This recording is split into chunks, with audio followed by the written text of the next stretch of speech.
kita akan melihat sesuatu cuplikan video Pak Ustadz yang membuat statement yang menurut saya tidak alkitabiah dan membabi buta Alkitab kita sebagai orang Kristen.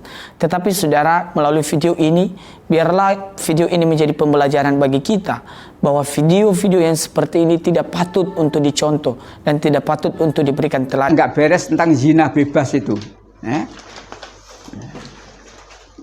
Jadi sudah tidak saya ceritakan, ya. Zina menurut Yohanes pasal 8 1 sampai 11, zina bebas. Ya.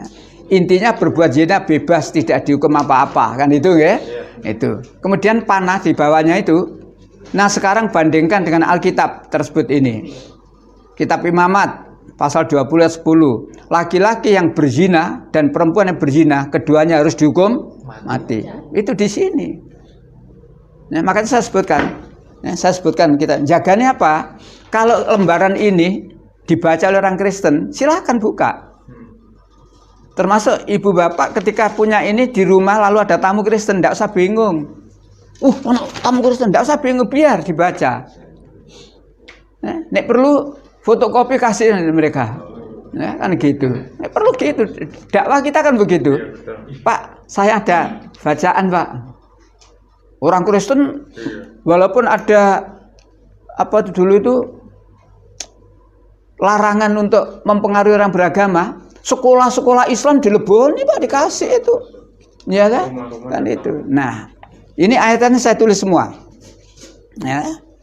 Ayat 11, laki-laki berzina terhadap ibunya dihukum mati. Laki-laki berzina terhadap menantunya dihukum mati, dan seterusnya. Ya. Jadi semua saya tulis. Yang nomor 2, Kitab Ulangan pasal 22 ayat 20 dan 21. Harus dilempari batu sampai mati. Loh. Alkitab menyebutkan begitu. Nah, lalu panah jelas sekali bahwa perintah pezina itu harus dihukum. Kalau Yesus kemudian membebaskan itu nggak benar. Nah, saudara, Anda sudah menyaksikan video Pak Ustadz ini. Dia mengatakan bahwa Yesus mengizinkan perzinahan. Dia mendasarkan dasar Alkitabnya di dalam Yohanes pasal 8, di mana ada perempuan berzina di sana yang mau dilemparkan batu oleh ahli-ahli Taurat dan mahkamah agama pada saat itu. Nah, tetapi Yesus memberikan sebuah sikap yang sangat luar biasa. Yesus mengatakan barang siapa yang tidak berdosa, lemparkanlah perempuan itu. Nah, saudara, di dalam sejarah kalau kita melihat memang pada dasarnya hukum Musa, setiap orang yang berzina harus dilempar. Tetapi Pak Ustadz yang memberikan sebuah statement itu, dia hanya memandang karena hukum di perjanjian lama, dia tidak memandang keilahian Yesus. Beberapa kali Yesus mengatakan anak manusia berhak untuk mengampuni dosa. Nah, saudara, Yesus adalah Tuhan yang memang dari sananya dia Tuhan, yang memang dari sananya dia adalah Allah yang menyelamatkan manusia. Nah, dia berhak untuk mengampuni dosa. Tetapi Yesus mengatakan kepada perempuan itu, aku pun tidak menghukum engkau. Tetapi ingat saudara, Yesus berkata, pergilah dan jangan berbuat dosa lagi. Maksudnya apa? Pergilah dan ubahlah hidupmu, jangan lagi kamu berzina, jangan lagi kembali kepada kubananmu sebagai seorang yang berzina. Nah, ini yang sebuah statement yang dimana Yesus menunjukkan keilahiannya, yang dimana Yesus menunjukkan ketuhanannya, bahwa dia Allah dari sananya, bukan orang Kristen yang mengangkat dia Tuhan. Memang dia dari sana Tuhan yang memberikan sebuah pengampunan, yang memberikan sebuah kelepasan. Yesus memberikan kelepasan kepada perempuan itu bukan berarti tidak ada syarat. Syaratnya adalah bertobat. Ketika perempuan itu bertobat, maka dia mengalami kasih Tuhan yang luar biasa. Dia mengalami sebuah revival hidup. Itulah saudara, jangan sekali-sekali ketika Pak Ustadz memandang Alkitab kami mempunyai metode dan teori tersendiri untuk menafsirkan Alkitab kami.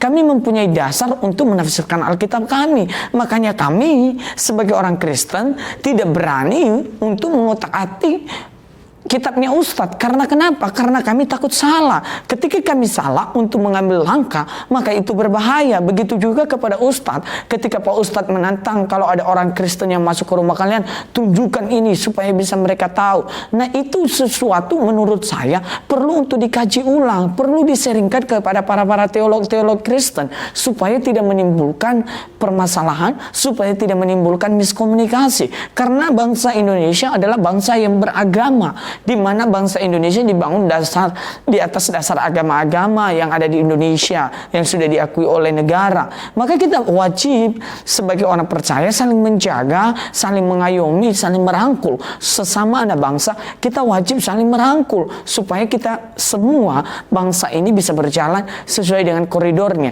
Jadi saudara, Pak Ustadz, sekali lagi saya mau ingatkan, Opa sudah tua. Jadi Opa harus mengajarkan yang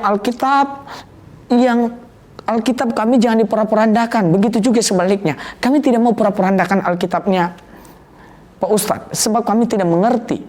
Cukuplah kami yang mengerti Alkitab kami, jangan mencoba mengerti Alkitab kami, karena Pak Ustadz sudah mempunyai pandangan yang berbeda dengan Alkitab kami.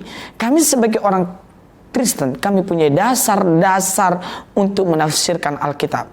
Kami mempunyai dasar-dasar yang dari Tuhan untuk menafsirkan Alkitab. Kami perlu untuk berdoa, kami perlu minta tuntunan Roh Kudus supaya kami dicerahkan oleh Roh Kudus dan kami tidak salah kaprah untuk menyampaikan isi firman Allah, isi Alkitab kami. Mungkin Ustadz mengatakan Alkitab kami palsu, tetapi pada dasarnya di mana aslinya?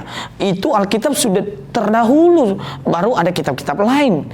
Nah, sebagai Pak Ustadz, sebagai pemimpin agama, sebagai pemimpin umat, marilah kita mengajarkan ajaran yang sesuai dengan kitab kita masing-masing tanpa menyinggung kitab-kitab manapun.